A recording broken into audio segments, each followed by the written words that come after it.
स्वागत करता हूँ एक बार फिर आपका अपने चैनल प्रोफेशनल डिग्री में। तो दोस्तों, लास्ट वीडियो में हमने जाना था सेक्शन 1.4 के बारे में। तो उसे थोड़ा सा पहले रिवाइज कर लेते हैं, देर आफ्टर स्टार्ट करते हैं 1.4.3 से। तो सेक्शन 1.4 जो था इन्वेस्टमेंट रिस्क को लेकर था, जिसमें हमने इन्फ्लेशन के बारे में पढ़ा कि इन्फ्लेशन किस तरह से इफ़ेक्ट करती है हमारी इन्वेस्टमेंट्स के रिटर्न को इन लॉन्ग टर्म, एंड किन किन चीज़ों को मेज़र करना पड़ता है हमें for a long term investment, तो ताकि इन्फ्लेशन हमारे रिटर्न को इफ़ेक्ट ना करे और एक अच्छा रिटर्न हमें मिले। सेकेंडली हमने पढ़ा लिक्विडिटी रिस्क कि लिक्विडिटी के क्या क्या रिस्क रहते हैं। लाइक आज की डेट में हम कोई इन्वेस्टमेंट कर रहे हैं, उसमें कितनी लिक्विडिटी रहती है और किन किन सेगमेंट्स में लिक्विडिटी हमारी इफ़ेक्ट होती है या रिटर्न इफ़ेक्ट होता है किस तरह से। एंड आज हम पढ़ेंगे क्रेडिट रिस्क के बारे में। तो स्टार्ट करते हैं दोस्तों। Credit risk, when someone lends money to a borrower, the borrower commits to repay the principal as well as pay the interest as per the agreed schedule. The same applies in case of a debenture or a bond or a fixed deposit. In case of these instruments, the issuer of the instrument is the borrower, whereas the investor is the lender. The issuer agrees to pay the interest and repay the principal as per an agreed schedule. There are three possibilities in such agreement. The issuer honors all commitments in time. The issuer pays the dues but with some delay, and the issuer does not pay principal and the interest at all. While the first is the desirable situation, the latter two are not. Credit risk is also about the possibility that the second or the third situation may arise. तो दोस्तों, यहाँ पे हम credit risk की बात कर रहे हैं। यहाँ पे लाइक कोई किसी को अगर पैसा देता है, एक तरह का सूद पे पैसा देना जिसे हम कहते हैं, तो सूद पे पैसा देने के बाद वहाँ पे तीन कंडीशंस एप्लीकेबल रहती हैं। यहाँ तो बंदा टाइमली पैसा भी देगा, जिसको हम प्रिंसिपल अमाउंट कहते हैं, और उस पर जो सूद बनेगा वो भी देगा। दूसरी कंडीशन जो रहती है कि बंदा सूद तो दे रहा है बट प्रिंसिपल अमाउंट नहीं दे रहा। तीसरी कंडीशन बन रही है ना तो बंदा सूद दे रहा है और ना ही प्रिंसिपल अमाउंट दे रहा है। तो ये तीनों कंडीशंस इस केस में एप्लीकेबल रहती हैं। ठीक है, तो इस रिस्क को क्रेडिट रिस्क कहा जाता है। जो पैसा दे रहा है उसके लिए ये रिस्क रहेगा हमेशा। तो अगर तो उसकी पहली कंडीशन एप्लीकेबल होती है तो उसे टाइमली पैसा भी मिल जाता है और सूद भी मिल जाता है, तो ये तो काफ़ी अच्छी चीज़ रहेगी। लेकिन अगर सेकंड टू कंडीशंस में कोई भी एक कंडीशन अप्लाई होती है तो वो चीज़ एक रिस्क ही रहेगा आपकी इन्वेस्टमेंट के ऊपर। एंड एनी डिले और a default in the repayment of principal or payment of interest may arise due to a problem with one or both of the two reasons. First, the ability of the borrower, or second आ गया the intention of the borrower. While the ability of the borrower, if the same happen to be a company, is a function of the business stability and profitability of the company. Stable companies which may be market leaders in their respective segment may pose a lower risk. तो यहाँ पे अगर हम एक company को देख लें तो फर्स्ट ऑफ ऑल हम कंडीशंस के बारे में पढ़ लेते हैं कि यहाँ पे दो कंडीशंस दी गई हैं कि जो रीपेमेंट में इशू आता है वो दो रीज़न से आता है। या तो बंदे की एबिलिटी नहीं है देने की, या फिर उसका नीयत नहीं है उसकी वापस करने की। तो ये इस चीज़ों को देखा जाता है कि अगर हम जिस कंपनी को पैसा दे रहे हैं या खरीद रहे हैं या डिवेंचर्स खरीद रहे हैं, तो उस कंपनी की हेल्थ पे डिपेंड करता है, उसकी क्रेडिट रेटिंग पे डिपेंड करता है। तो अगर उस कंपनी की हेल्थ अच्छी है, प्रॉफिटेबल कंपनी है, तो वहाँ पे पैसा लगाना इतना रिस्की नहीं रहेगा एज़ कम्पेयर टू जो हमें हाई रिटर्न ऑफर कर रहा है बट कंपनी की हेल्थ अच्छी नहीं है, तो वहाँ पे हमें थोड़ा रिस्क रहेगा। In comparison to a new company or a small size company in the same industry, some industries may also exhibit higher stability in comparison to some others. तो अगर हम किसी नई कंपनी में पैसा डाल रहे हैं या किसी स्मॉल साइज कंपनी में डाल रहे हैं तो ये रिस्क वहाँ पे एप्लीकेबल रहेगा. A lender tries to assess both before lending the money or expect enough compensation in case the ability appears to be low. In case of debenture or bond, the investor would expect higher interest from bonds with low safety.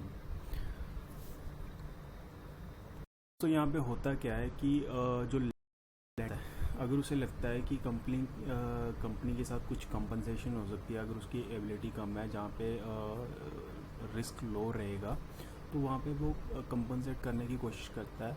तो उस case में क्या रहता है कि वहाँ पे interest rate तो हाई मिल जाता है बट सेफ्टी जो है लोएस्ट हो जाती है.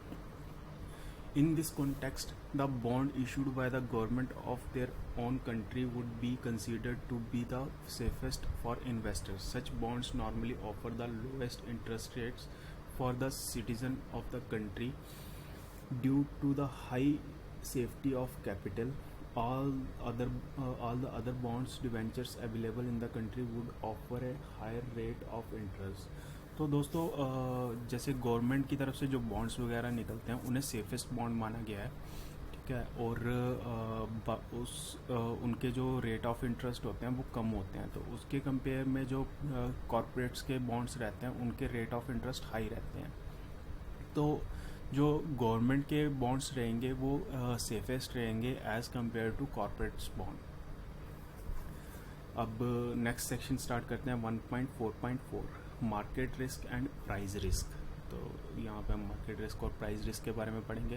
When securities are traded in an open market, people can buy or sell the same based on their opinion. It does not matter whether these opinions are based on facts or otherwise. Since the opinions may change very fast, the price may fluctuate more in comparison to the change in facts related to the security. Such fluctuations are also referred to as volatility. तो दोस्तों जब securities जो है open market में trade होती हैं तो वहाँ पे वो डिपेंड करता है इन्वेस्टर के बिहेवियर पे, उनकी बाइंग और सेलिंग पे. चाहे उसमें कोई फैक्ट हो ना हो उन मूवमेंट्स के पीछे, बट वहाँ पे काफ़ी सारी फ्लक्चुएशंस होती हैं जहाँ जिस कारण से एक इन्वेस्टर को अपने इन्वेस्टेड अमाउंट में एप्रिसिएशन डेप्रिसिएशन फेस करनी पड़ती है, देखनी पड़ती है. There are two types of risk to a security, market risk और एंड प्राइस रिस्क. तो सिक्योरिटीज़ के अंदर दो रिस्क रहते हैं, मार्केट रिस्क और price risk. Let us understand this through an example. When there is a possibility of a country getting into a wrangling situation, there is a widespread fear that this may impact the economy and the companies within it. Due to such a fear, it is quite possible that the price of all stocks in the market may witness a fall. तो जब कुछ rumours आ जाते हैं या company में कुछ wrinkle situations आ जाती हैं तो उस केस में क्या होता है कि मार्केट में एक फेयर फैक्टर बन जाता है कि अब जो है मार्केट में जितने भी कंपनीज हैं उनके स्टॉक प्राइसेस गिरेंगे. This is a market wide fall. On the other hand, when the sales of companies' product fall due to technological changes or arrival of a better product, the company's share price fall. During such times, there could be many other companies whose share price may rise. This is an example of a company-specific risk, as is evident from the discussion. The stability of the company's business and the profitability of the firm play a major role with respect to the company. Specific risk factor between the general market wide factors and firm specification factors. There could be some industry specification factor. तो जब हम market के अंदर invest कर रहे हैं वहाँ पे एक स्टॉक कि प्राइस फ्लक्चुएशन के पीछे काफ़ी सारे फैक्टर्स रह सकते हैं, उसकी सेल्स का टेक्नोलॉजी चेंज, या फिर हो सकता है कि एक कंपनी के प्राइसेस फॉल कर रहे हैं क्योंकि उसकी सेल ड्रॉप हुई है, एंड उसी सेगमेंट की दूसरी कंपनी के प्राइसेस राइज कर रहे हैं बिकॉज उसकी सेल जो है बढ़ी है। तो काफ़ी सारे फैक्टर्स रहते हैं स्टॉक मार्केट के अंदर जिस कारण से प्राइसेस फ्लक्चुएट करते हैं, which would impact all the firms within the same industry. For example, if the government policy changes with respect to a particular industry, all the firms may get impacted. तो अगर government की policies change होती हैं, जैसे अभी recently plastic को लेके कुछ चेंजेस आए थे, तो वहाँ पे क्या रहा होगा कि मतलब जितने भी प्लास्टिक को लेके स्टॉक्स मार्केट में ट्रेड होते हैं उन पे इस चीज़ का इफेक्ट पड़ा होगा। एंड सबसे इम्पॉर्टेंट कि एक आरबीआई की बात कर लेते हैं। जब भी कोई आरबीआई की पॉलिसी आने वाली होती है तो सबसे ज़्यादा इम्पैक्ट होने वाले शेयर्स जो रहते हैं बैंकिंग सेक्टर के रहते हैं। Similarly, if a new better technology becomes available, all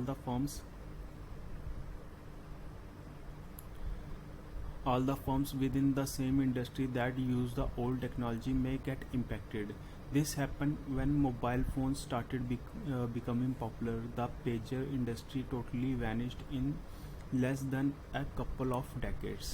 तो यहाँ पे एक एग्जांपल दी गई है कि जब मोबाइल फ़ोन्स पॉपुलर होना शुरू हो गए तो जो मोबाइल से पहले एक पेजर सिस्टम आता था तो वो कंपनीज जितनी भी थी वो वैनिश हो गई जिन्होंने खुद को अपग्रेड नहीं करा। तो ये जो इम्पैक्ट था ये टेक्नोलॉजी चेंज का था। The risk specified to the security can be reduced through diversification across unrelated securities, but the one that is market wide cannot be reduced through diversification.